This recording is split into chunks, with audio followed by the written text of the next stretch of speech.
Vilafranca parlem cada setmana de literatura infantil i juvenil. Llegir per sentir.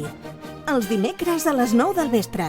Amb reposició els dissabtes a 2:45 del migdia. Esteu escoltant a la sintonia de Ràdio Vilafranca aquest espai que us oferim un cop a la setmana, el Llegir per sentir, que ens permet, doncs això, escoltar converses de gent que escriu perquè sigui llegida.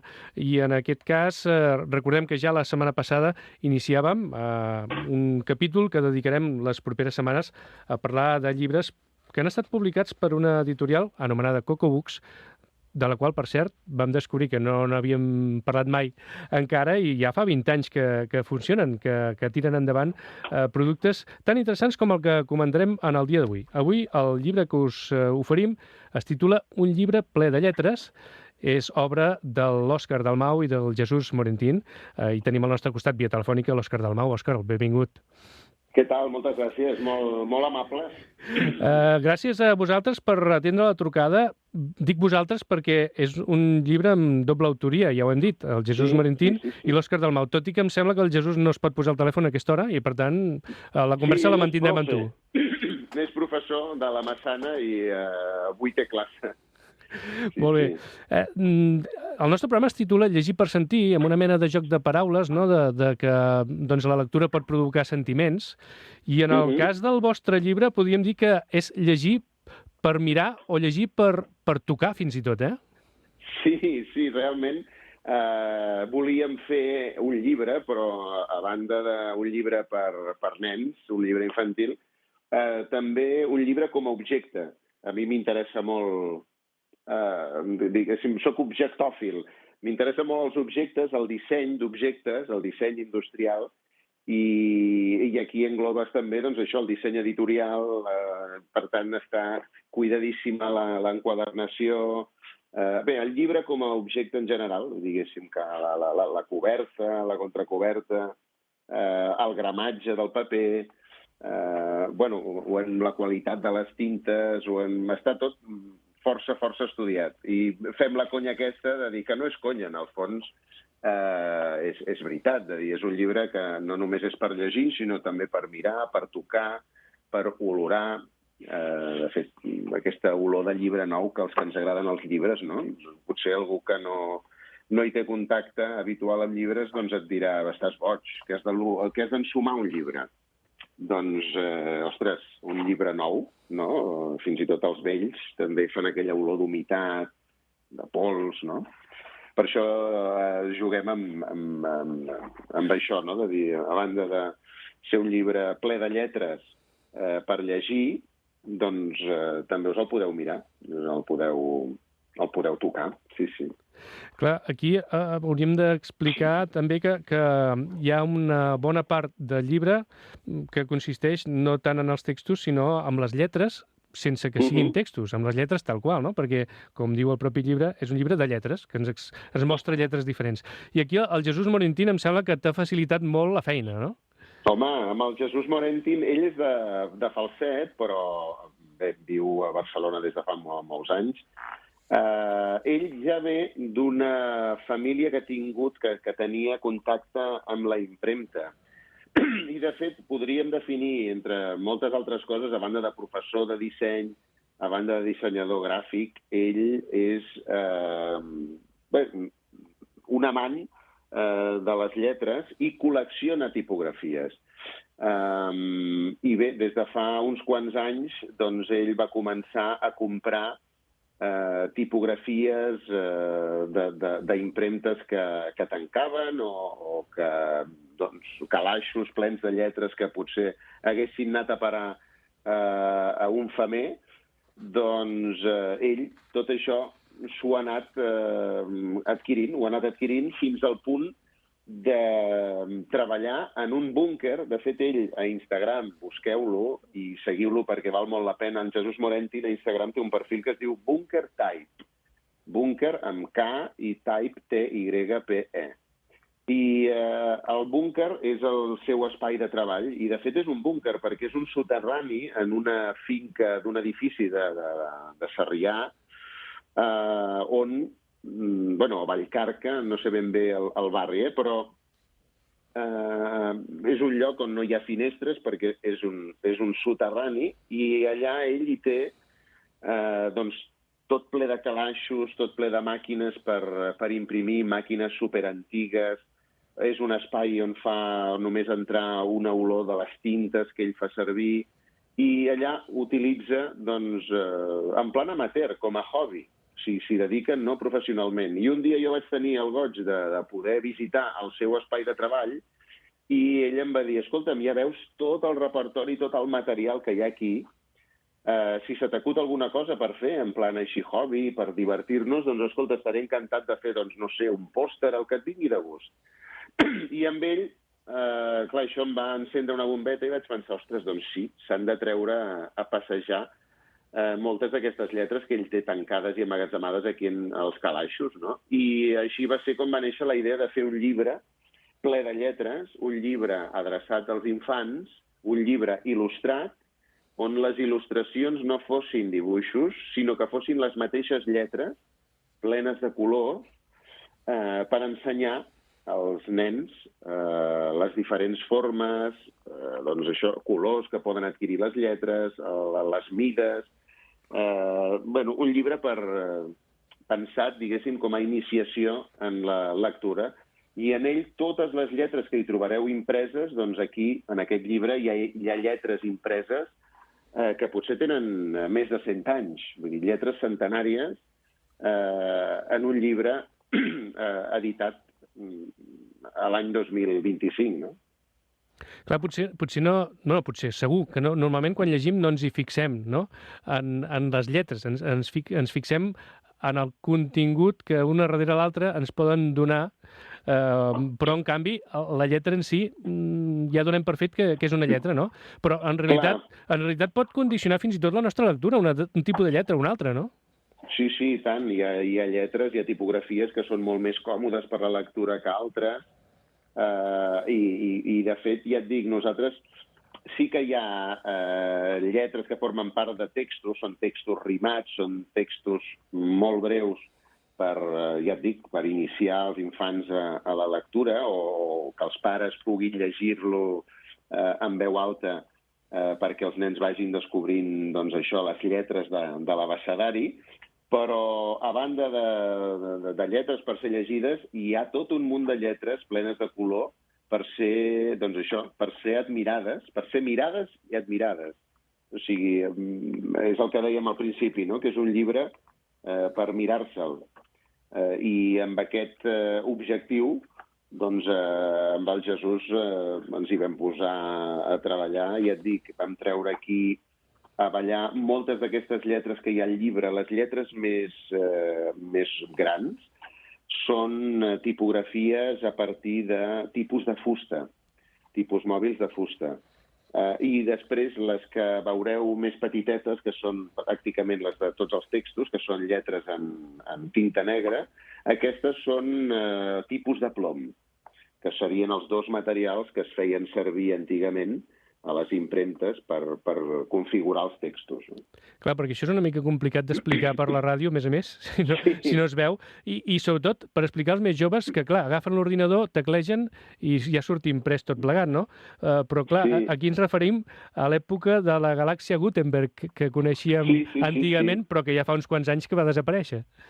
Sí, però tampoc fa tants anys, vull dir que tot aquest sistema d'impressió, la linotipia, els linotipistes van estar fent diaris fins a l'arribada dels ordinadors, però això potser són principis dels anys 80, vull dir que fins a finals del segle passat era un llenguatge comú a l'hora d'imprimir, no? Tant pel que fa a les empreses que es dedicaven a la premsa escrita, com les editorials que publicaven llibres. Vull dir que no és una cosa tan llunyana en el temps. Sí que és veritat que les noves generacions que han crescut ja amb els ordinadors no s'ho poden imaginar. Però aquesta era la gràcia també, de fer un llibre des de l'actualitat, però reivindicant aquestes formes i aquestes textures també, i aquestes imperfeccions, sobretot, de les lletres a l'hora de ser impreses. Una lletra de fusta, una lletra de plom, com les que té el Jesús al seu taller, doncs són lletres imperfectes, són lletres que, evidentment, com que han estat utilitzades en altres treballs, en altres feines, són lletres de plom doncs, que estan una mica cascades o lletres de fusta que tenen alguna part de fusta que ha saltat i que això, a l'hora d'entintar-ho i d'estampar-ho en un paper, doncs veurem, els nens poden veure que són... Les lletres tenen textures, també. És a dir, que no són lletres amb un color uniforme, sinó que hi ha petites impureses, espais dins d'una lletra que queden en blanc, perquè, doncs això, hi ha un punt de la fusta en què hi ha una escletxa o hi ha, doncs això, s'ha esbarlat una miqueta la fusta i doncs li dona una certa pàtina que avui en dia això també és possible de fer-ho digitalment, no de fer-ho, sinó imitar-ho, no? Exacte, sí. I llavors nosaltres, lluitant contra això, vam dir, escolta, per què ho hem d'imitar si realment tenim el material bàsic per fer un llibre on les lletres tinguin aquesta textura, aquestes imperfeccions? Vull dir, no és una cosa imitada, sinó que és una cosa volguda, buscada i una 100% real. Vull dir que veureu, ja et dic, si pares un cop d'ull al llibre, doncs hi ha moltes lletres bé gastades, no? I això, doncs aquestes imperfeccions, al llarg de tot el llibre les podeu anar veient i jo crec que és el que li dona també un cert caliu a un llibre com aquest. Aquí també hi ha els textos, lògicament, que són la part que tu hi has portat i que són aquesta mena de rodolins, però que deduïm que hi ha un respecte per part teva a la literatura infantil, perquè a vegades hi ha gent que pot interpretar que la literatura infantil és una obra menor, que no cal posar-hi tanta atenció, però descobrim que hi has posat l'atenció al màxim en cadascuna de les lletres. Sí, de fet, jo hi tinc molt de respecte doncs això, pels llibres infantils i juvenils, sobretot veient també i experimentant en pròpia carn. Jo soc pare de dues criatures, ara tenen 7 i 10 anys, però aquest procés de començar a descobrir les lletres i de començar a llegir o a reproduir-ne els sons, l'he anat vivint molt, doncs això, a casa, no? I ho trobo que és un procés molt màgic i un procés molt interessant i molt maco de viure, el fet de com la canalla comença a aprendre a llegir, no? Per després ja passar a altres llibres que no els ajudaran a aprendre a llegir perquè ja en sabran, però sí que els ensenyaran a aprendre llegint, no? Aquest salt del aprendre a llegir cap al aprenem llegint, a mi m'interessa molt. I jo a casa també col·lecciono, entre moltes altres coses, perquè a mi m'agraden les coses que tenen pols i que acumulen pols, com les lletres del Jesús, doncs col·lecciono llibres il·lustrats infantils des dels anys 50, 60 i 70. Aquestes dècades m'interessen molt perquè hi ha autèntiques filigranes, llibres d'il·lustradors italians, americans, catalans, evidentment, tot el treball que es va fer des d'editorials com La Galera o Editorial Joventut, moltes altres que estaven aquí a Catalunya. En fi, m'interessa molt. Per això et dic que jo també m'hi he apropat al llibre infantil amb un respecte absolut. I com que sé també, doncs això, que els meus fills a l'hora d'aprendre a llegir funcionaven molt bé els textos rimats, perquè la rima els hi agradava i els hi feia certa gràcia, no? Paraules que sonaven pràcticament igual, o que, doncs això, que rimaven, vaig pensar, dic, sí, hem de fer els textos rimats, textos després que en un primer moment amb en Jesús va optar per fer-los, doncs bé, la primera lletra de cada text en majúscula i la resta en minúscula. Vam pensar, ostres, si el llibre ple de lletres és tot ple de lletres majúscules i els nens aprenen a escriure i a llegir primer amb la lletra majúscula, no? Si més no escriure-les, doncs ha de ser un llibre on els textos a llegir els hem de fer en majúscules. Vam corregir-ho per fer-los. Va ser un últim dels canvis que vam fer. És a dir, passar tots els textos que s'han de llegir, totes les lletres que es llegeixen, passar-les a majúscula. I així tu trobaràs, no?, unes lletres en majúscula sense serifa, que són més fàcils de llegir. De fet, s'assemellen molt a les lletres quan les comencen a escriure els nens, no?, que són traços rectes, no?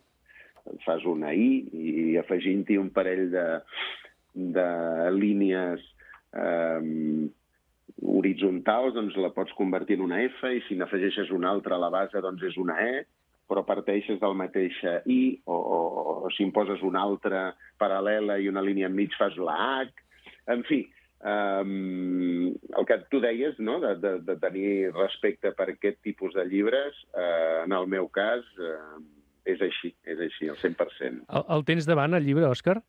Sí, el tinc aquí davant. T'ho dic per no enganxar-te així de cop i volta, perquè, clar, per ràdio és difícil d'explicar la majoria de coses del llibre, però, en canvi, els rodolins, les frases rimades, aquestes sí que van molt bé per ràdio. Sí, de fet, mira, si vols te'n puc llegir algunes. El que sí que abans de llegir-ho m'agradaria explicar també a l'audiència que a l'hora d'escriure aquest llibre vaig voler donar-hi vida, evidentment, a les lletres, i que fossin elles les que ens expliquen la història que trobareu en aquest llibre. Diguéssim que és el primer llibre de tipografia per a infants, i a la contracoberta hi ha un petit text que explica força bé el punt de partida del llibre, no? Li parlem directament a l'infant, li preguntem: saps que una mateixa lletra pot portar vestits diferents, com tu? Les lletres s'assemblen molt a les persones. Són altes, baixes, grasses, primes, de colors diversos. N'hi ha que tenen dues cames, n'hi ha que només en tenen una, fins i tot n'hi ha que no en tenen cap. No? I aquest paral·lelisme de les lletres amb les persones, doncs trobo que, bé, em va servir com a desllorigador i com a fil conductor de tot el llibre, no? Per també, a banda d'explicar les lletres, explicar també que, doncs això, les persones també podem tenir colors diferents, formes diferents, uns són més prims, els altres més grassos. Podem fer el paral·lelisme també que una lletra sola poques coses pot explicar, però que si s'uneixen unes quantes, com les persones, doncs juntes poden fer moltíssimes coses més, no? Com, per exemple, escriure un llibre com aquest que tinc entre mans. Quin d'aquests rodolins triaries? Ostres, doncs no ho sé. Mira, te'm llegeixo potser... Deixa'm llegir-te les primeres pàgines, i així fem un petit tast, una petita introducció. El llibre comença amb una lletra A majúscula, ben majúscula, que ocupa pràcticament tota una pàgina, i de fet és la que et parla i t'explica el primer text. Diu: jo sóc la lletra A i vull dir-te hola. Només em veus a mi, però no estic sola. Si girem full, la pròxima doble pàgina estan totes les lletres de l'abecedari menys la lletra A.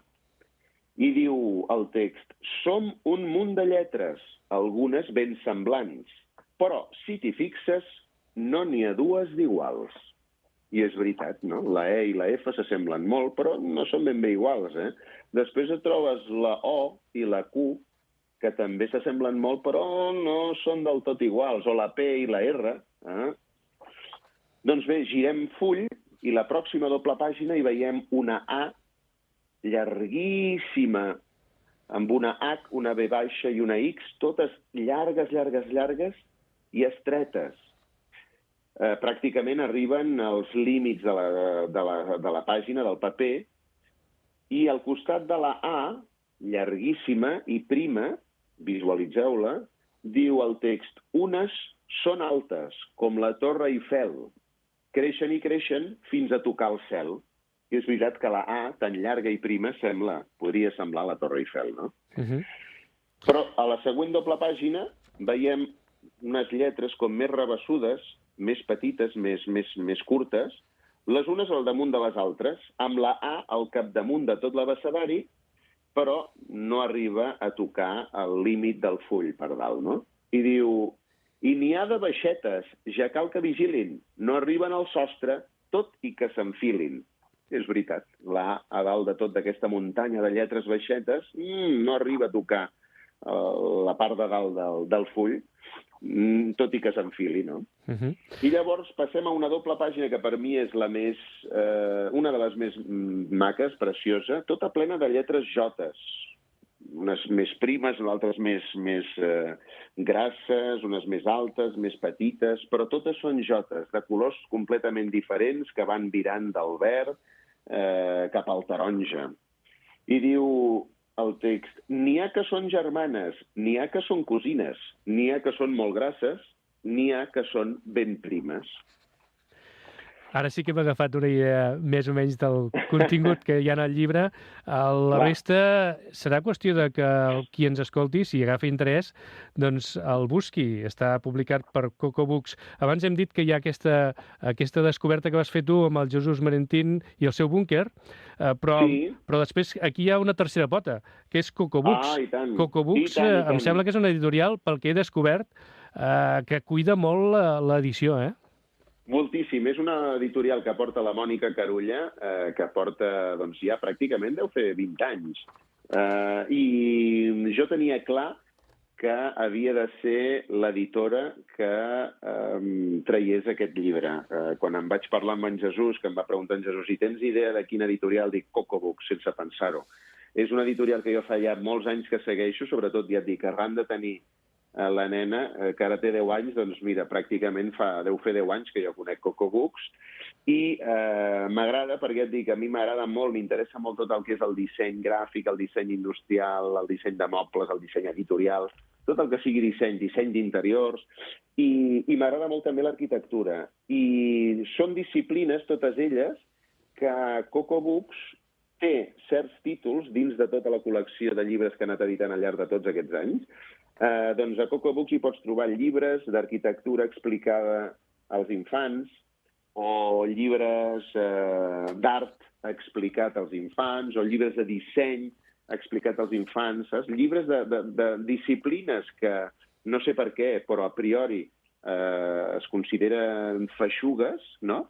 Doncs de dir, no, escolta'm, pots fer un llibre explicant, per exemple, què és la tipografia als infants, que és el que hem intentat fer amb Coco Books amb aquest llibre, que diguéssim que l'eslògan era aquest és el primer llibre de tipografia per a infants, aquest llibre ple de lletres. Per això et dic que la Mònica Carulla ha estat part molt important, clar, evidentment, com no pot ser d'altra manera, la part d'edició, però ella també hi va entrar de cap, li va encantar la idea, però veient la maqueta que havíem preparat amb el Jesús per presentar-li amb ella, ens va dir, aquí hi falta color.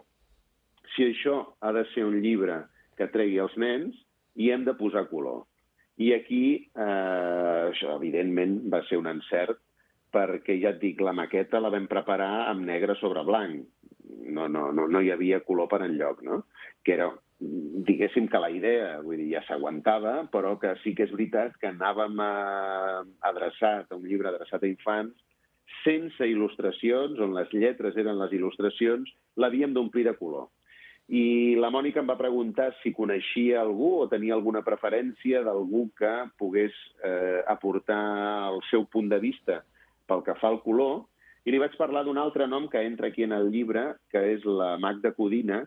Ella és il·lustradora, treballa per a una empresa que es dedica a dissenyar roba per nens, que es diu Bobo Xoses, que és una virgueria. També fan peces de roba per nens amb uns estampats super divertits, molt atrevits, plens de color. I amb la Magda vaig treballar en un llibre que anava adreçat més a nens a partir de 7, 8, 9 anys, que es deia La Bel i el Biel. La història d'una germana i el seu germà petit, que fa pocs mesos que ha nascut, però que ja parla i camina i li pregunta el perquè de les coses, i la germana gran doncs li va explicant, Doncs bé, amb la Magda vam treballar en aquest llibre que va editar en el seu dia Penguin Books, I a mi m'encantava l'estil d'il·lustrar d'ella i sobretot l'ús que em feia dels colors. Les vaig presentar a la Mònica, dic, mira, Magda, Mònica, Mònica, Magda, jo crec que la Magda ha de ser qui ens elabori una paleta de colors a utilitzar en aquest llibre de lletres, i sí, ens hem posat d'acord. Va ser també una feina feixuga, perquè aquí, clar, aquí entràvem a opinar doncs, el criteri de la Magda, més el criteri de la Mònica, més el que jo podia pensar o opinar, i el Jesús també, no? Però, tot i la diferència de criteris, vam arribar a aquest acord que podeu fullejar i que podeu veure si aconseguiu aquest llibre ple de lletres. No? Doncs queda clar que es tracta d'un treball en equip que ha tingut un resultat magnífic. Es titula Un llibre ple de lletres, Coco Books, i els autors, Òscar Dalmau, Jesús Morentín. Òscar Dalmau, gràcies per acompanyar-nos en el dia d'avui aquí en el programa de Llegir per Sentir. A vosaltres. Una abraçada ben forta a tots els oients. Adéu-siau. Adéu.